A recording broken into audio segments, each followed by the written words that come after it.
The lecture hall was quiet that morning, but not because the students were deeply focused. It was the kind of silence that comes before something uncomfortable happens. The kind where people sense that a line is about to be crossed, but no one knows who will speak first. At the front of the room stood the professor. European. Well-dressed. Confident in the way only someone with decades of academic authority could be. He had taught in some of the most respected universities in the world, and he made sure everyone knew it, not through arrogance exactly, but through certainty. The certainty that his words were facts, not opinions. He adjusted his glasses and continued his lecture on global history. Civilizations rise, he said calmly, because they produce thinkers, innovators, conquerors, nations that shape the direction of the world. He paused, letting the words settle. Others, he continued, remain on the margins. Useful, perhaps. Hardworking, but not influential. A few students nodded. Others typed faster, eager to catch every word. Then he added, almost casually, countries like the Philippines fall into that category. The sentence was short, simple, but it landed heavily.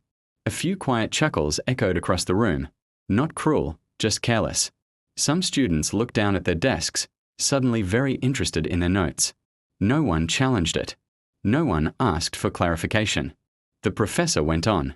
Filipinos are known for labor, he said. Nursing, caregiving, domestic work, admirable roles, of course. He smiled faintly, but contribution to history is measured differently. That was the moment something shifted. Not loudly, not dramatically, but internally, in the chest of a Filipino student sitting in the third row. His name was Miguel. Miguel had heard variations of this before, not always spoken so directly, but implied, in jokes, in stereotypes, in lowered expectations. He had grown up watching his mother leave before sunrise to work double shifts in another country, watching his father remind him that dignity did not need permission. Miguel didn't come to Europe to argue. He came to learn, to earn a degree, to return home better prepared than he left. But what the professor said didn't just criticize a country. It erased people. It reduced generations of struggle, sacrifice, and quiet resilience into a single dismissive category, insignificant. The professor turned back to the board, ready to move on. As I was saying, he continued, chalk in hand, history remembers those who dominate. A soft sound interrupted him. A chair sliding back. The sound wasn't loud. The professor stopped mid-sentence. So did everyone else. Miguel stood up. He didn't raise his voice. He didn't clench his fists. He simply stood there, heart pounding, eyes steady. Yes, the professor asked, turning slowly. His tone was neutral, but his raised eyebrow suggested amusement. Do you have something relevant to add? The word relevant hung in the air. Miguel took a breath. With respect, sir, he said, choosing his words carefully, I believe the way you described my country is incomplete. The room froze. Some students exchanged glances. Others leaned back, suddenly alert. The professor smiled, not unkindly, but not respectfully either. Incomplete, he repeated. Well then, feel free to enlighten us. That smile wasn't encouragement. It was a test. Miguel nodded. I won't argue emotionally, he said calmly. I'll argue historically. The smile faded just a little, and in that moment, no one realized it yet, but the lecture had already changed. The professor straightened his posture and folded his arms, a familiar gesture of control. He had seen confident students before. Usually, they broke within seconds. Go on, he said. We are listening. Miguel felt every eye in the room settle on him, not with hostility, with curiosity, the kind that asks whether someone is about to embarrass themselves. He cleared his throat. You said history is shaped by nations that influence the world, Miguel began. Yes, the professor replied quickly. That is not a controversial statement. Miguel nodded. Then I'd like to ask a simple question. The professor gestured with an open palm. Why is it that over 30% of the world's merchant ships are operated by Filipino seafarers today? The room went quiet. The professor blinked once, twice. That, he said after a pause, is a matter of modern labor economics, not historical influence. Miguel didn't flinch. Respectfully, sir, he said, Global trade has shaped the world more consistently than wars. A few students stopped typing. Miguel continued. When supply chains collapse, economies fall. When ships stop moving, nations panic. He paused, letting the thought sink in. Filipinos keep those ships moving. The professor shifted his weight slightly. But labor does not equal legacy, he replied. Influence requires leadership. Miguel nodded again. Then let's talk about leadership. He glanced around the room. During the COVID pandemic, Miguel said, when hospitals were overwhelmed and systems failed, who stayed? No one answered. Filipino nurses, he continued, were among the last to leave wards across the US, Europe, and the Middle East. He took a breath. Not because they were ordered to, but because lives depended on them. The professor raised a finger. This class is not about moral virtue, he said sharply. It is about historical significance. Miguel met his gaze. History remembers systems that survive crisis, he replied. And Filipinos have been holding those systems together quietly for decades. A student in the front row slowly looked up. Miguel pressed on. Filipino engineers maintain infrastructure in countries that would struggle without them. Filipino caregivers support aging populations across continents. Filipino workers send billions back home every year, stabilizing families and economies. He paused. If that isn't influence, he said calmly, then perhaps we are defining history too narrowly. The professor's jaw tightened. You are blurring sympathy with scholarship, he said. Miguel shook his head gently. No, sir, he replied. I'm expanding the definition of power. A low murmur rippled through the room. Miguel continued, voice steady. Power isn't always loud. Sometimes it's invisible. And sometimes it's ignored because it doesn't wear crowns or uniforms. The professor turned toward the board, then stopped himself. You are drifting from the syllabus, he said. Miguel nodded. But the syllabus is drifting from reality. That sentence landed harder than Miguel expected. The professor turned back slowly. You seem very confident, he said. Perhaps too confident. Miguel felt his heartbeat in his ears. I'm not confident, he replied. I'm prepared. A silence followed. Not awkward. Heavy. For the first time since the lecture began, the professor didn't immediately respond. And in that pause, something subtle happened. The class stopped seeing a student defending his country and started seeing someone challenging the story they had been taught. Miguel exhaled slowly, not because he was finished, but because he was about to go deeper. This was no longer about modern labor or moral arguments. This was where history either held or collapsed. If we are going to talk about influence, Miguel said, then we need to talk about resistance. The professor raised an eyebrow but said nothing. For more than 300 years, Miguel continued, the Philippines resisted colonization. He paused, then corrected himself. Not peacefully, not quietly, repeatedly. A few students shifted in their seats. History books often compress that period into a footnote, Miguel said, as if centuries of revolts, executions, and uprisings can be summarized in a paragraph. He looked around the room. But resistance doesn't disappear just because it wasn't successful the first time. The professor leaned against the desk. Many colonies resisted, he said. That alone does not make them exceptional. Miguel nodded. Agreed, he replied. But very few succeeded. Silence. In 1896, Miguel continued, the Philippines launched the first successful Asian revolution against a European empire. A student in the back whispered, Wait, really? Miguel heard it. Yes, he said, decades before many others. He took a breath. And the people who led that revolution weren't kings or conquerors. They were writers, doctors, teachers. The professor's expression tightened. José Rizal, Miguel said, wasn't just a nationalist. He was a physician, a philosopher, a novelist, and a reformist whose ideas spread far beyond our islands. Miguel's voice didn't rise, but the threat he posed was so great that an empire executed him for writing. That sentence lingered. Empires don't kill insignificant men, Miguel added quietly. The professor opened his mouth, then closed it again. Miguel continued. Filipino thinkers didn't have printing presses or protected universities. They wrote under surveillance. in exile, in prison cells. He swallowed. Some wrote knowing their words would cost them their lives. The room was completely still now. Miguel shifted slightly, grounding himself. And yet, he said, their ideas survived colonization, war, occupation, and poverty.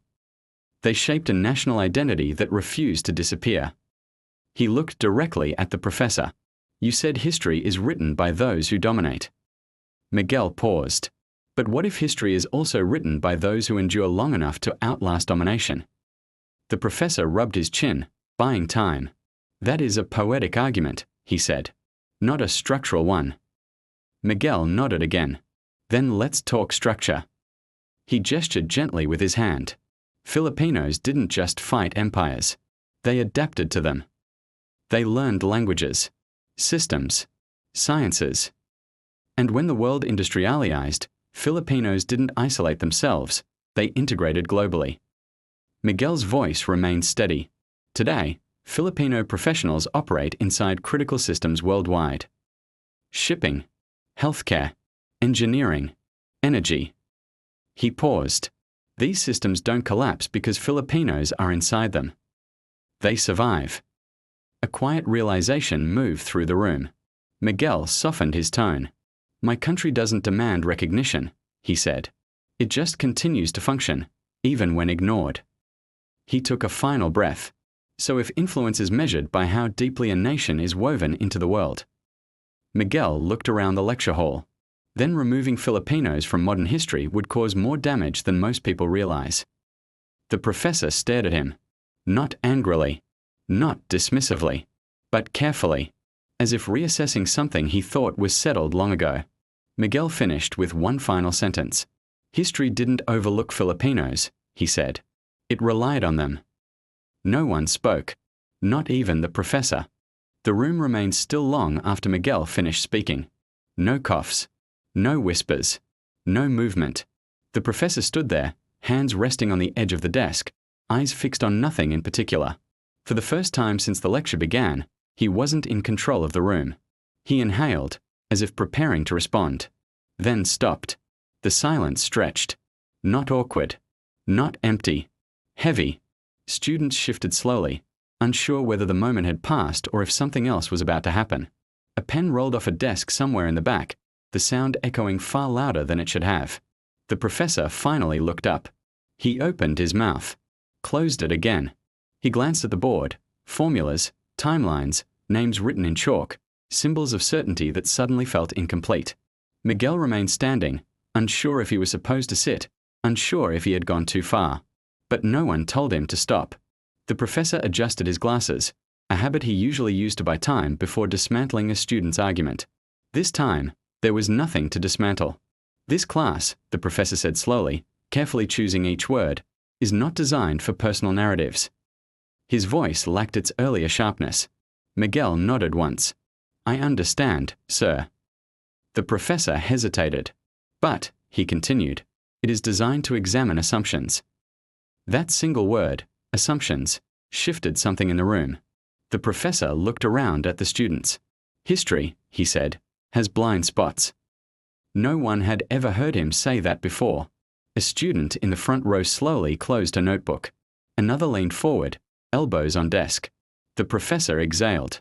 You may sit down, he said quietly. It didn't sound like an order. It sounded like closure. Miguel Saturday. His heart was racing now, not from fear, but from the sudden realization that something had actually changed. The professor turned back toward the board but didn't write anything. He stood there, staring at the chalk, then placed it down. We will continue, he said. Next class. No one packed their bags right away.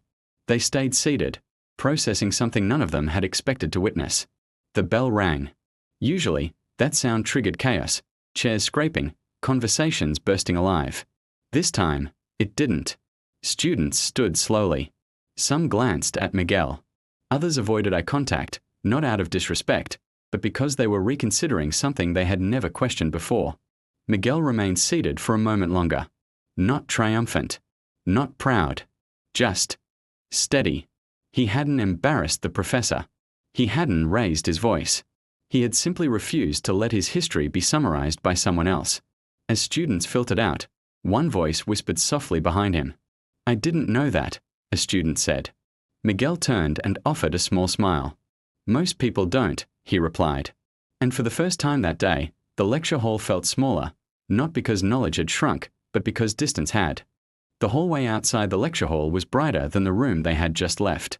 Sunlight streamed through tall windows, illuminating groups of students talking in hushed tones.